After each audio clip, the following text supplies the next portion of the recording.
This is lesson 2.7 on lines through 1 point. Now, I've said this before, I'll go ahead and admit, this is a terrible name, but I couldn't think of a better one. What we're talking about today, of course, every line goes through 1 point. Whereas in the previous section, we were looking at lines between two specified points. Here, we're just going to give 1 point and then specify that the line is either going to be parallel or perpendicular to a second given line. So if we have some line in its slope-intercept form, y equals mx plus b, remember m is the slope of that line. If we want to find a line that is parallel to this given line, it's going to have the exact same slope. So if the original line had slope 3, this new line will have slope 3. However, if we want to find a line that is perpendicular to the given line, we're going to take the negative reciprocal of the slope. So if our original line has slope 3, the perpendicular line will have slope negative 1/3. So just like before, we still need two things to find the equation of a line. We need a point and we need a slope. The point will be given to us. The slope we will find by either taking the original slope of the line if we want to make it parallel, or taking the negative reciprocal if we're wanting it to be perpendicular.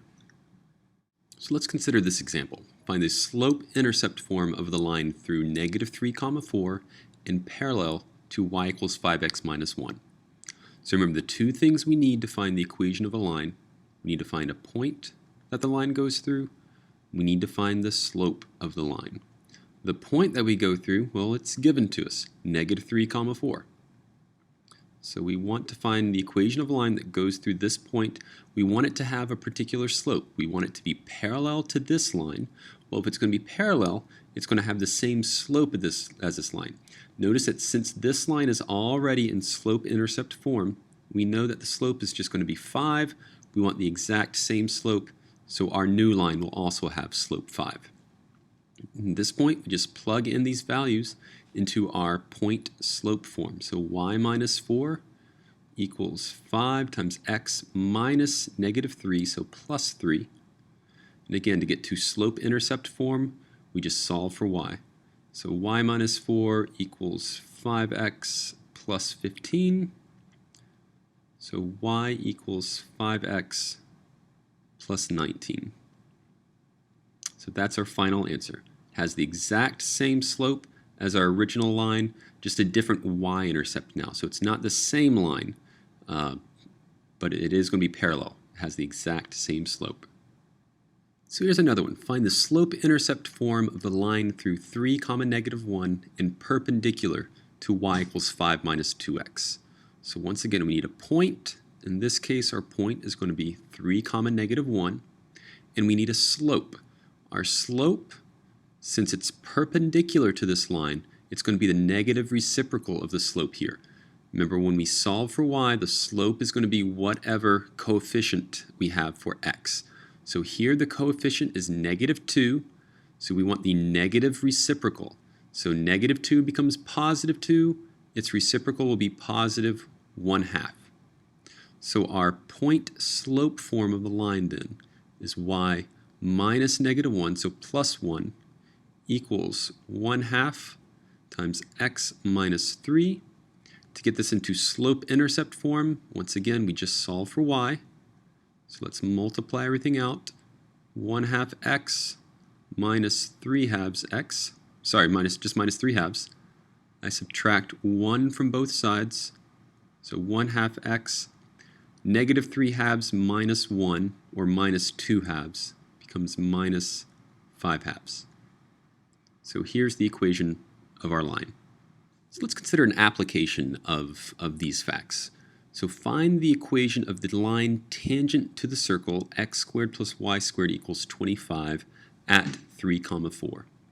Now hopefully by this point we recognize that the circle x squared plus y squared equals 25, that is going to be a circle of radius 5 centered at the origin.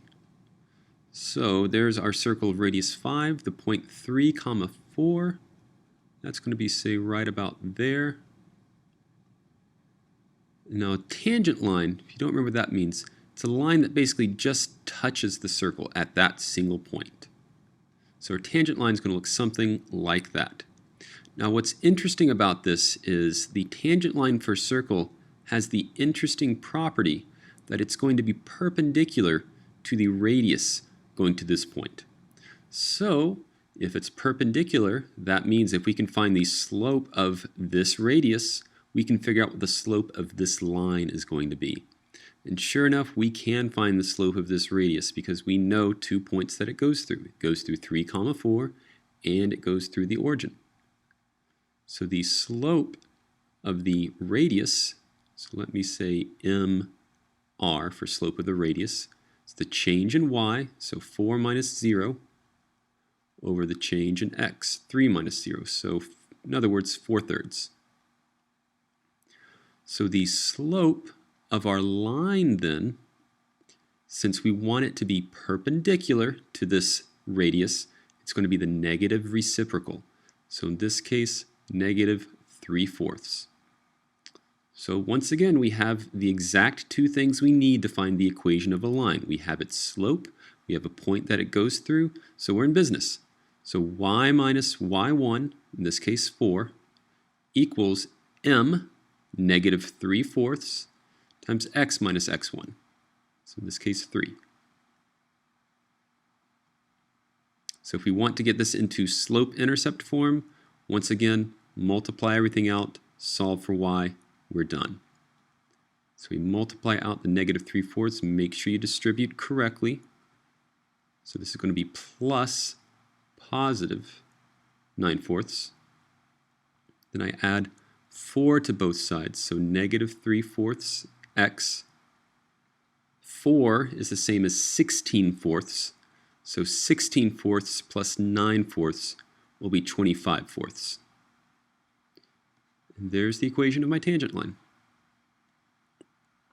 So this seems like a pretty tricky problem looking at it, but if we just recognize and remember this nice little fact here, that the radius of the circle is always going to be perpendicular to the tangent line, that's all we need to know. That locks the problem completely. We know what the slope is, we know what the point is, we're basically done. We just have to plug in everything, do a little bit of simple algebra.